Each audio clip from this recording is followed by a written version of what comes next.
Hey, let's get into it. You've probably felt this before. You're stuck in a long line or sitting in traffic that isn't moving. And then maybe you shift lanes over, and then the lane you were in starts moving, and the lane you moved into doesn't move. And at first, maybe you're fine, but then as time continues to pass, nothing changes.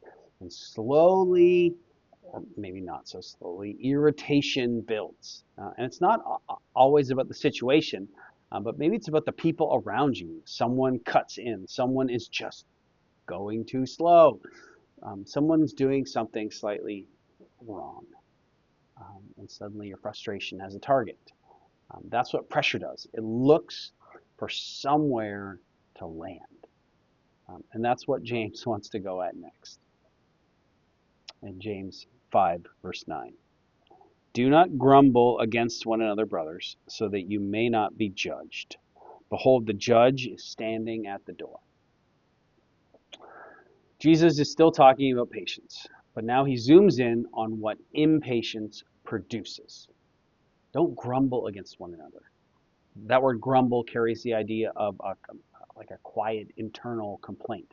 It's not always loud, it's not always obvious. It's that low level frustration that you carry towards other people. The side comments, the eye rolls, a subtle distancing. And notice it's happening in a community already under pressure. They're dealing with injustice, the hard circumstances. They've been kicked out of Jerusalem. They're resettling. They're waiting for God to act. They're probably frustrated with their situation. Instead of enduring the hardship, they start turning on each other.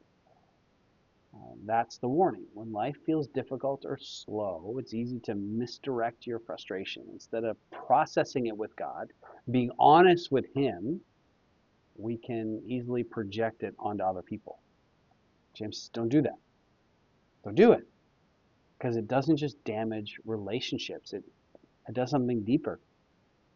It says here, so that you may not be judged. Again, that's strong language. James is not pulling punches here in chapter 5. Um, not in the sense of losing salvation, but in the sense of being held accountable. Because how we treat one another, it matters to God, especially in seasons where everyone is carrying something, everyone is stressed. Then James adds this image. Behold, the judge is standing at the door. It's meant to wake us up.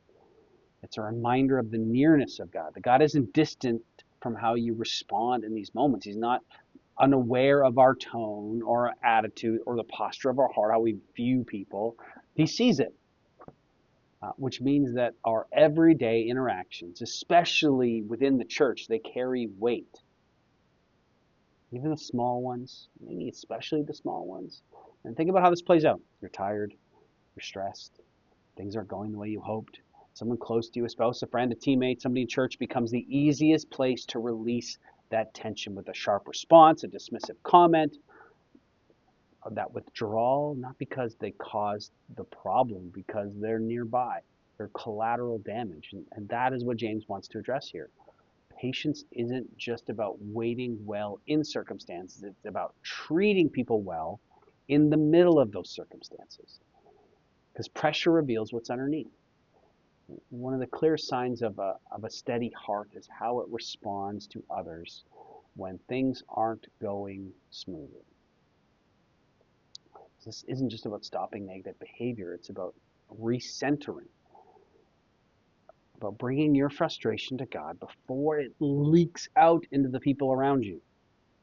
Choosing awareness over reaction, choosing restraint over release. Because the goal isn't just to endure the moment, it's to remain aligned with who God is and who He's shaping you to be, using the temptation and the struggle and the trial and the waiting